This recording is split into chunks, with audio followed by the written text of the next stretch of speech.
C Joseph Vijay எனும் நான்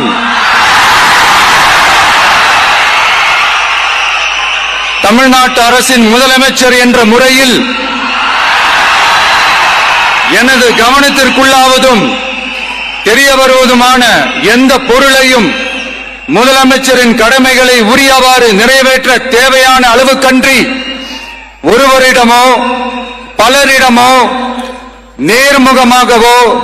மறைமுகமாகவோ அறிவிக்கவோ வெளிப்படுத்தவோ மாட்டேன் என்று ஆண்டவன் மீது ஆணையிட்டு உறுதிமொழிகிறேன்.